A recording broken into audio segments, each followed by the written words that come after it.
નમસ્કાર મિત્રો, હું રાજેશ ભાસ્કર આપ સૌનું યુટ્યુબમાં આપણી આ ચેનલ પર સ્વાગત કરું છું. મિત્રો, આજે આપણે તારીખ 28 ડિસેમ્બર 2025ના કેટલાક મોસ્ટ ઇમ્પોર્ટન્ટ કરંટ અફેર અને અગાઉની પરીક્ષામાં પૂછાયેલા કેટલાક ઇમ્પોર્ટન્ટ પ્રશ્નો વિશે ડિટેલમાં ચર્ચા કરીશું, જે આપને આવનારી પરીક્ષા માટે ખૂબ જ ઉપયોગી સાબિત થશે. તો મિત્રો, આપ આ ચર્ચા સાથે જોડાઈ રહેજો અને વિડીયોને પહેલેથી લઈને છેલ્લે સુધી પૂરેપૂરો જોવાનો આગ્રહ રાખજો. તો ચલો મિત્રો, શરૂ કરીએ. શરૂઆત કરતાં પહેલાં જણાવી દઉં કે જો તમારે આપણી આ યુટ્યુબ ચેનલને સબસ્ક્રાઇબ કરવાનું બાકી હોય તો ચેનલને સબસ્ક્રાઇબ કરજો, નોટિફિકેશન બેલ આઇકોનને પ્રેસ કરીને. અને જો તમને વિડીયો પસંદ આવે તો વિડીયોને લાઇક કરજો, પરંતુ વિડીયોને શેર કરવાનું ભૂલતા નહીં. તમે જે તે સોશિયલ મીડિયા એપ્લિકેશન વાપરતા હો એમાં આ વિડીયોની લિંકને શેર કરો. ઓકે, ચલો તો શરૂઆત કરીએ. સૌપ્રથમ જોઈશું અગાઉની પરીક્ષામાં પૂછાયેલા ભારતની ભૂગોળના પ્રશ્નો, જેના જવાબો તમારે મને કમેન્ટ બોક્સમાં લખીને જણાવવાના છે. વિડીયોના લાસ્ટમાં જ્યારે હું તમને આ દરેક પ્રશ્નના જવાબ જણાવું ત્યારે તમારે ચેક કરવાના છે કે તમે આપેલા પ્રશ્નો જવાબમાંથી કેટલા પ્રશ્નો જવાબ સાચા છે. અને જેટલા પણ પ્રશ્નો જવાબ સાચા હોય ને એનો આંકડો તમારે કમેન્ટમાં લખવાનો કે 10માંથી આટલા સાચા છે. ડેઇલી જીકે ટેસ્ટમાં આપણે રોજ 10 પ્રશ્નો પૂછીએ છીએ, એમાંથી 5 પ્રશ્નો ભારતની ભૂગોળના હોય છે. બાકીના જે 5 પ્રશ્નો છે એ ગુજરાતના ઇતિહાસના છે. તો તમે તમારા આન્સર આપો નીચે કમેન્ટ બોક્સમાં, અને હું આજના કરંટ અફેરનો પ્રથમ પ્રશ્ન છે એની શરૂઆત કરું છું. પ્રથમ પ્રશ્ન છે કે Gujarat integrated renewable energy policy 2025 અનુસાર ગુજરાતે વર્ષ 2030 સુધીમાં કેટલી રિન્યુએબલ એનર્જી ક્ષમતા હાંસલ કરવાનો લક્ષ્યાંક રાખ્યો છે? તો જવાબ આવશે 100 ગીગાવોટ. 2030 સુધીમાં 100 ગીગાવોટનો લક્ષ્યાંક છે. તો મુખ્યમંત્રી ભૂપેન્દ્ર પટેલ છે, એમણે ગાંધીનગર ખાતેથી ગુજરાતની નવી અને મહત્વાકાંક્ષી રિન્યુએબલ એનર્જી પોલિસી એ લોન્ચ કરી દીધી છે. અને આ નીતિ ગુજરાતને દેશનું ક્લીન એનર્જી હબ બનાવવાની દિશામાં એક મોટું પગલું છે. નવી પોલિસીના મુખ્ય પાસાઓ જોઈએ તો વિશાળ લક્ષ્યાંક, ગુજરાતે વર્ષ 2030 સુધીમાં 100 ગીગાવોટથી વધુ રિન્યુએબલ એનર્જી ક્ષમતા હાંસલ કરવાનું લક્ષ્ય રાખ્યું છે. મહત્વના પ્રોજેક્ટ જોઈએ તો સોલર, વિન્ડ, હાઇબ્રિડ પ્રોજેક્ટ્સ એને પ્રાધાન્યતા આપવામાં આવશે. આ ઉપરાંત BESS એટલે કે બેટરી એનર્જી સ્ટોરેજ સિસ્ટમ, તમને ખ્યાલ હશે કે આપણા ભારતનું પ્રથમ BESS સિસ્ટમ દ્વારા સંચાલિત 100% સોલર એનર્જી પર ચાલતું પ્રથમ ગામ એ આપણું મોઢેરા છે. બરાબર છે. તો BESS ને એટલે બેટરી એનર્જી સ્ટોરેજ સિસ્ટમ છે એને વિશેષ પ્રોત્સાહન મળશે, જેથી વીજ પુરવઠો સતત જળવાઈ રહે. રીપાવરિંગ અને ટ્રાન્સમિશન, જૂની પવનચક્કીઓને હટાવ્યા વગર તેને વધુ કાર્યક્ષમ બનાવવા માટે રીપાવરિંગની મંજૂરી અપાઈ છે અને તેની સમય મર્યાદા વધારીને 24 મહિના કરવામાં આવી છે. ટ્રાન્સમિશન ચાર્જમાં પણ રાહત આપવામાં આવશે. નવી ટેકનોલોજીની વાત કરીએ તો આ પોલિસીમાં ઓશન એટલે કે સમુદ્રી એનર્જી, જીઓથર્મલ એનર્જી, એગ્રી વોલ્ટેક્સ એટલે ખેતી અને સોલર, આવી બધી આધુનિક ટેકનોલોજીના પાયલોટ પ્રોજેક્ટ પર ભાર મૂકવામાં આવ્યો છે. આ ઉપરાંત જે પ્રક્રિયા છે બધી પ્રોસેસ એ સરળ કરી દીધી છે. જે કેપ્ટિવ અને થર્ડ પાર્ટી પ્રોજેક્ટ હોય, કેપ્ટિવ એટલે પોતાના, જો નફા માટે ના હોય, પોતાના માટે જે પણ તમે બનાવતા હોય પ્લાન્ટ એન્ડ ઓલ, તો આવા પ્રોજેક્ટ માટે કામગીરી શરૂ કરવાની સમય મર્યાદામાં છૂટછાટ આપવામાં આવી છે, જેથી પ્રોજેક્ટ્સ ઝડપથી પૂર્ણ થઈ શકે. આ નવી નીતિથી રાજ્યમાં ગ્રીન એનર્જી ક્ષેત્રે મોટા પાયે વિદેશી અને સ્થાનિક રોકાણ આવવાની તેમજ હજારો નવી રોજગારીની તકો ઊભી થવાની સંભાવના છે. તો ગુજરાતનું લક્ષ્યાંક 2030 સુધીમાં 100 ગીગાવોટ કહી શકાય રિન્યુએબલ એનર્જીનું છે. તો ભારત સરકારનું લક્ષ્યાંક કયું છે? 2030 સુધીમાં કેટલા ગીગાવોટ બરાબર છે રિન્યુએબલ એનર્જીનું છે? કમેન્ટમાં લખો. વડાપ્રધાન નરેન્દ્ર મોદીએ કયા સ્થળે રાષ્ટ્ર પ્રેરણા સ્થળનું ઉદ્ઘાટન કર્યું? તો જવાબ આવશે લખનઉ ખાતે. કઈ જગ્યાએ? લખનઉ. તો વડાપ્રધાન નરેન્દ્ર મોદી છે, એમણે 25મી ડિસેમ્બરના રોજ લખનઉના વસંત કુંજ વિસ્તાર છે એમાં રાષ્ટ્ર પ્રેરણા સ્થળ છે એનું ઉદ્ઘાટન કર્યું હતું. આ સ્મારક આપણા પૂર્વ વડાપ્રધાન અટલ બિહારી વાજપેયી એમની 101મા નંબરની જન્મ જયંતિ, જેને આપણે ઉજવીએ છીએ સુશાસન દિવસ તરીકે, એ દિવસ નિમિત્તે તેમને સમર્પિત કરવામાં આવ્યું છે. રાષ્ટ્રીય સ્મારકની વાત કરીએ તો 230 કરોડના ખર્ચે બનેલું છે. કરોડ લખવાનું રહી ગયું છે. 65 એકર જમીનમાં ફેલાયેલું છે અને આ સ્મારક અટલ બિહારી વાજપેયી, ડૉક્ટર શ્યામા પ્રસાદ મુખર્જી, પંડિત દીનદયાળ ઉપાધ્યાય એમના જીવન અને આદર્શો છે એને સમર્પિત છે. ભવ્ય પ્રતિમાઓ. અહીં આ ત્રણેય નેતાઓની 65 ફૂટ ઊંચી કાંસાની પ્રતિમાઓ સ્થાપિત કરવામાં આવી છે. કમળ આકારનું મ્યુઝિયમ. સ્મારકમાં આશરે 98,000 ચોરસ ફૂટમાં ફેલાયેલું એક અત્યાધુનિક મ્યુઝિયમ છે, જેનો આકાર કમળ જેવો છે, એટલે કમળ મ્યુઝિયમ કીધું છે.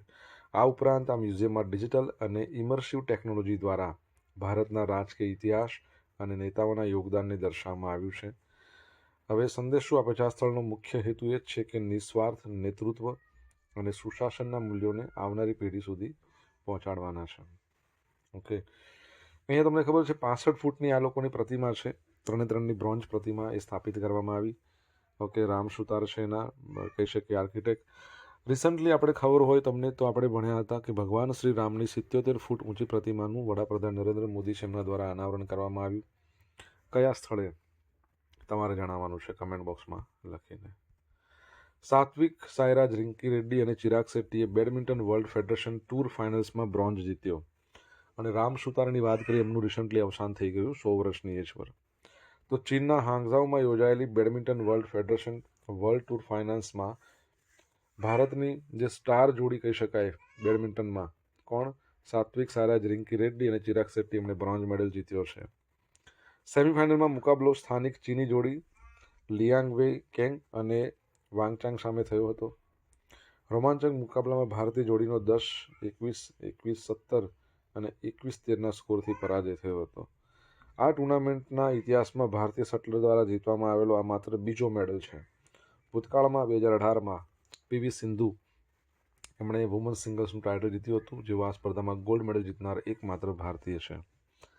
બેડમિન્ટનની વાત આવે, તમને ખબર છે કે વર્લ્ડ બેડમિન્ટન ડે ક્યારે મનાવવામાં આવે છે? જો તમને ખ્યાલ હોય તો તમે કમેન્ટ બોક્સમાં લખીને જણાવી શકો છો.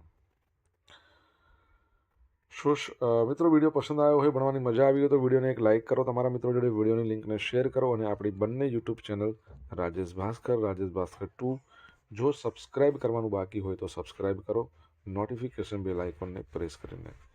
જો તમારે ડેલી કરંટ અફેરની પીડીએફ જોઈતી હોય તો આપણી ટેલિગ્રામ ચેનલ છે એને જોઈન કરી લો. ટેલિગ્રામ ચેનલની લિંક વિડીયોની ડિસ્ક્રિપ્શનમાં આપેલી છે. અહીંયા તમને પીડીએફ પણ મળશે અને પોલ્સ પણ રમવા મળશે. તાજેતરમાં લોથલ ખાતે બની રહેલા નેશનલ મેરીટાઈમ હેરિટેજ કોમ્પ્લેક્સના વિકાસ કાર્ય માટે ભારતે કયા દેશ સાથે એમઓયુ પર હસ્તાક્ષર કર્યા છે? તો જવાબ આવશે નેધરલેન્ડ. યાદ રાખજો, ભારતે આની પહેલાં ખાસ યાદ રાખજો કે પોર્ટુગલ, શું કહી રહ્યો છું, પોર્ટુગલ અને વિયેતનામ, આ બંને દેશો જોડે એમઓયુ કર્યા છે સેમ આના માટે જ. નેશનલ મેરીટાઈમ બરાબર હેરિટેજ મ્યુઝિયમ લોથલમાં આવેલું છે, અમદાવાદ ધોળકા તાલુકો. મને કહો, તમારે કહેવાનું છે કે what is the meaning of Lothal? લોથલનો મતલબ શું થાય? કમેન્ટમાં લખવાનું તમારે. ભારતના પ્રાચીન દરિયા વારસાને વૈશ્વિક સ્તરે પ્રદર્શિત કરવા માટે ભારત અને નેધરલેન્ડે હાથ મિલાવ્યા છે. આ કરાર ગુજરાતના લોથલ ખાતે બની રહેલા નેશનલ મેરીટાઈમ હેરિટેજ કોમ્પ્લેક્સના વિકાસમાં મદદરૂપ થશે. કરારની વિગતો જોઈએ તો ભારતના વિદેશ મંત્રી ડૉક્ટર એસ જયશંકર, નેધરલેન્ડના જે વિદેશ મંત્રી છે ડેવિડ વેન વિલ, એમણે 21મી ડિસેમ્બરના રોજ એમઓયુ પર હસ્તાક્ષર કર્યા હતા. સહયોગી સંસ્થાની વાત કરીએ તો લોથલનું જે આ નેશનલ મેરીટાઈમ હેરિટેજ કોમ્પ્લેક્સ એમ્સ્ટરડમ છે ને નેધરલેન્ડ, ત્યાં સ્થિત નેશનલ મેરીટાઈમ મ્યુઝિયમ સાથે મળીને કામ કરશે. ઉદ્દેશ એવો જ છે કે મ્યુઝિયમની ડિઝાઇન, પુરાતત્વીય વસ્તુઓનું સંરક્ષણ, સંશોધન અને પ્રવાસનને પ્રોત્સાહન આપવું. લોથલ આજે નેશનલ મેરીટાઈમ હેરિટેજ કોમ્પ્લેક્સની વાત કરીએ, એની વિશેષતા જોઈએ તો અમદાવાદથી આશરે 76 કિલોમીટર દૂર આવેલું છે.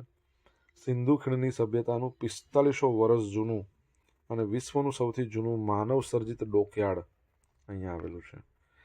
આ કોમ્પ્લેક્સ આશરે 400 એકરમાં ફેલાયેલું હશે. તેમાં 1400 ગેલેરીઓ હશે, જે હડપ્પિયન કાળથી લઈને આધુનિક ભારત સુધીની દરિયાઈ ઇતિહાસને દર્શાવશે. આ ઉપરાંત અહીંયા વિશ્વનું સૌથી ઊંચું લાઇટ હાઉસ મ્યુઝિયમ પણ બનાવવાની યોજના છે. બરાબર છે, બનશે એટલે આપણે ભણીશું. લોથલનો મતલબ શું થાય તમારે જણાવવાનું છે કમેન્ટમાં.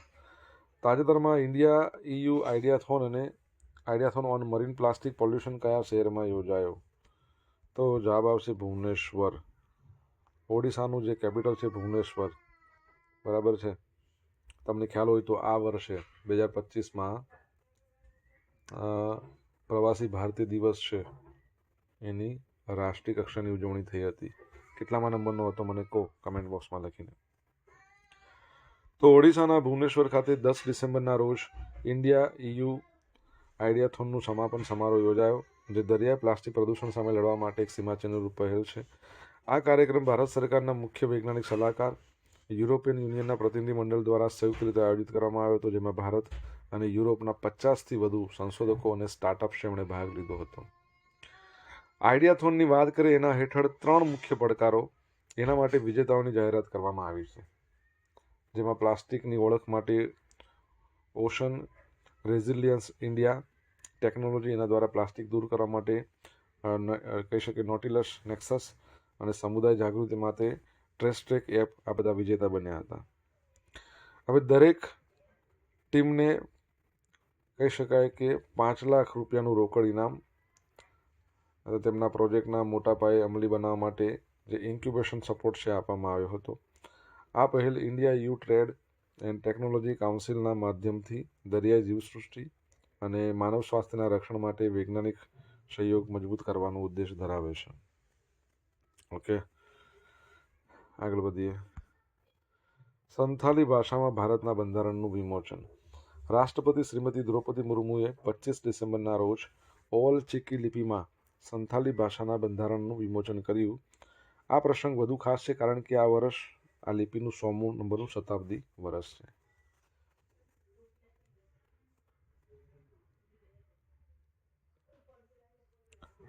વડાપ્રધાન મોદીએ આ પગલાંને આદિવાસી સમુદાયમાં બંધારણની જાગૃતિ વધારનારું ગણાવ્યું છે. સંથાલી ભાષાની વાત કરીએ, 2003માં 92મા નંબરનો બંધારણ સુધારો છે. એના દ્વારા ભારતની 8મી અનુસૂચિમાં સામેલ કરવામાં આવી હતી. મને કહો, ભારતના બંધારણની 8મી અનુસૂચિમાં ટોટલ ભાષાઓ કેટલી છે? આ ભાષા મુખ્યત્વે ઝારખંડ, ઓડિશા, પશ્ચિમ બંગાળ અને બિહારના વિસ્તારોમાં બોલાય છે.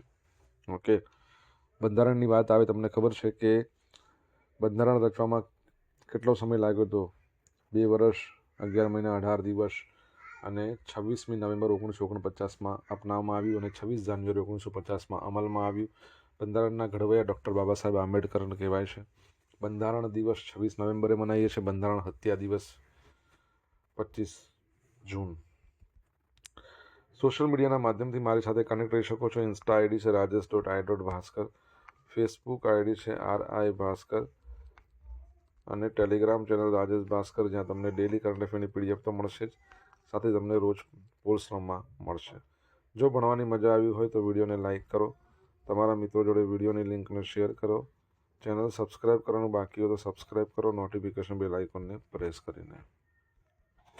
નાસાનું માવેન મિશન કયા ગ્રહના અભ્યાસ માટે છે?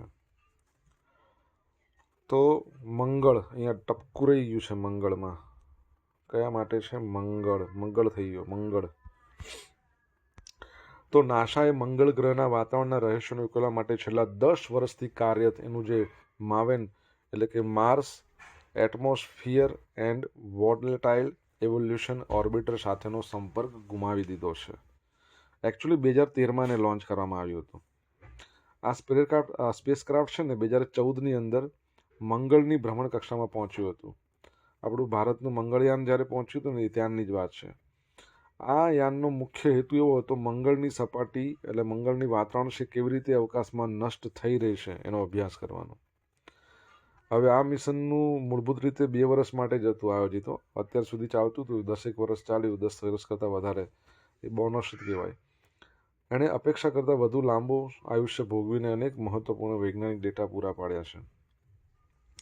4 ડિસેમ્બરના રોજ છેલ્લો હેલ્થ ડેટા મોકલ્યા બાદ 6 ડિસેમ્બર એ મંગળની પાછળ જતા સર્જાયેલા સામાન્ય કોમ્યુનિકેશન બ્લેકઆઉટમાંથી બહાર આવ્યા પછી જે નાસાનું ડીપ સ્પેસ નેટવર્ક છે ને એને આ સ્પેસ ક્રાફ્ટ તરફથી કોઈ સિગ્નલ મળ્યું નથી. વૈજ્ઞાનિકોના મતે સ્પેસ ક્રાફ્ટ અણધારી રીતે ગોળ ફરી રહ્યું હોઈ શકે છે, જેના કારણે તેની ભ્રમણકક્ષા અને એન્ટેનાની દિશા બદલાઈ ગઈ હોય એવું શક્યતા છે. આ ઘટનાને કારણે માત્ર સંશોધન નહીં પરંતુ પૃથ્વીની સપાટી પરના ક્યુરોસિટી અને પર્સિવિરન્સ રોવર્સના ડેટા પૃથ્વી સુધી પહોંચાડવાની જે રિલે વ્યવસ્થા પણ પ્રભાવિત થઈ ગઈ છે. NASA national aeronautics and space administration 29 જુલાઈ 1958ની સ્થાપના, હેડક્વાર્ટર વોશિંગ્ટન ડીસી. તમારા માટે પ્રશ્ન જે ગઈકાલે આપણે ભણ્યા હતા, નવા એના એડમિનિસ્ટ્રેટર કોણ છે? કમેન્ટમાં લખો.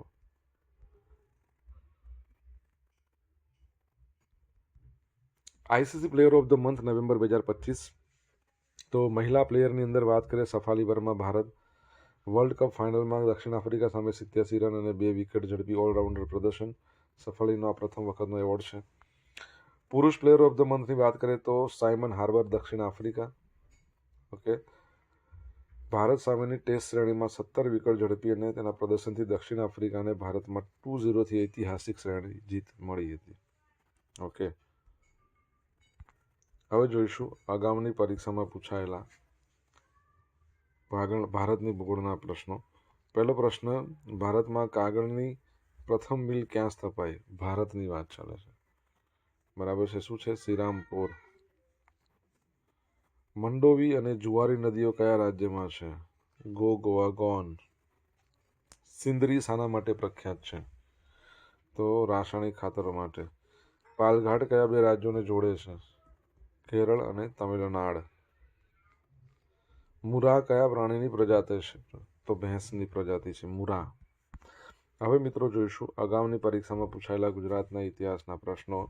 પહેલો પ્રશ્ન છે, આ જગતમાં જ્ઞાન જેવું પવિત્ર કંઈ છે જ નહીં. આ સુવાક્યનો ઉલ્લેખ કયા ગ્રંથમાં થયો છે? તો શ્રીમદ ભગવદ્ ગીતા. ચિત્તોડમાં વિજય સ્તંભ કોણે બનાવડાવ્યો હતો? રાણા. કયા રાણા? કુંભા. સમ્રાટ અશોક કોનો પુત્ર હતો? તો બિંદુસારનો. બ્રિટિશ શાસન દરમિયાન સૌપ્રથમ સુપ્રીમ કોર્ટની સ્થાપના કયા શહેરમાં કરવામાં આવી હતી? કલકત્તા. સિંધુ ખીણની સંસ્કૃતિના લોકોને કઈ ધાતુનો પરિચય ન હતો? લોખંડનો પરિચય ન હતો. હવે મિત્રો જોઈશું ગઈકાલે પૂછેલા પ્રશ્નો જવાબ. પહેલો પ્રશ્ન, તાજેતરમાં કોને મુખ્યમંત્રીના પ્રિન્સિપલ સેક્રેટરી તરીકે નિયુક્ત કરવામાં આવ્યો છે? તો સંજીવ કુમાર. સેકન્ડ પ્રશ્ન, ડીઆરડીઓએ આકાશ એનજી મિસાઇલ સિસ્ટમનું કયું પરીક્ષણ સફળતાપૂર્વક પૂરું કર્યું? તો યુઝર ઇવોલ્યુશન ટ્રાયલ. હવે મિત્રો આજે પૂછેલા પ્રશ્નો જવાબ જોઈ લઈએ. પહેલો પ્રશ્ન શું હતો? ભારતે 2030 સુધીમાં 500 ગીગાવોટનો લક્ષ્યાંક છે. સેકન્ડ નંબરનો પ્રશ્ન, ભગવાન શ્રી રામની 77 ફૂટ ઊંચી પ્રતિમા છે ને ગોવામાં સ્થાપિત કરવામાં આવી. ત્રીજા નંબરનો પ્રશ્ન, વર્લ્ડ બેડમિન્ટન ડે 5 જુલાઈ. એક કોઇન્સિડન્સ કહી શકીએ કે બેડમિન્ટનના આપણા ભારતના સુપરસ્ટાર પીવી સિંધુનો જન્મદિવસ પણ સેમ તારીખે છે. ચોથો પ્રશ્ન, લોથલનો મતલબ શું થાય? લાશનો ટેકરો અથવા લાશોનો ટેકરો.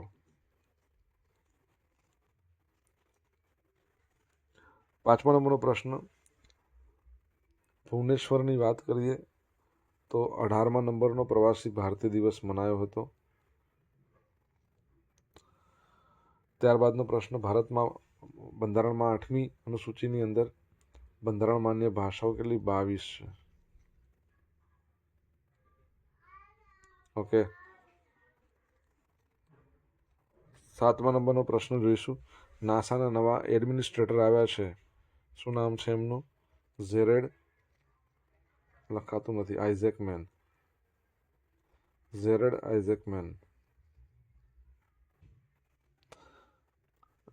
8મા નંબરનો પ્રશ્ન શું હતો?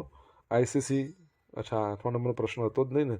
ચલો, આઈસીસીની વાત થઈ હતી પણ તમને ખબર છે આપણે પ્રશ્નો તો પૂછ્યો. આઈસીસીની વાત કરીએ, ઇન્ટરનેશનલ ક્રિકેટ કાઉન્સિલ 1909ની સ્થાપના, હેડક્વાર્ટર દુબઈમાં છે. હાલમાં એના અધ્યક્ષ છે જય શાહ, ઉપાધ્યક્ષ છે એના ઇમરાન ખ્વાજા, સંજોગ ગુપ્તા સીઈઓ છે. આટલી બાબત યાદ રાખજો. હવે ગઈકાલના કરંટ અફેરમાંથી પૂછેલા કેટલાક ઇમ્પોર્ટન્ટ પ્રશ્નો જોઈ લઈએ, જેના જવાબો તમારે કમેન્ટમાં લખવાના છે. પહેલો પ્રશ્ન, ગુજરાતે રૂફટોપ સોલર ઇન્સ્ટોલેશનમાં દેશમાં પ્રથમ સ્થાન કયા આંકડા સાથે મેળવ્યું? સેકન્ડ પ્રશ્ન, તાજેતરમાં ભારત સરકારે કુલ કેટલી નવી એરલાઇન્સને મંજૂરી આપી છે?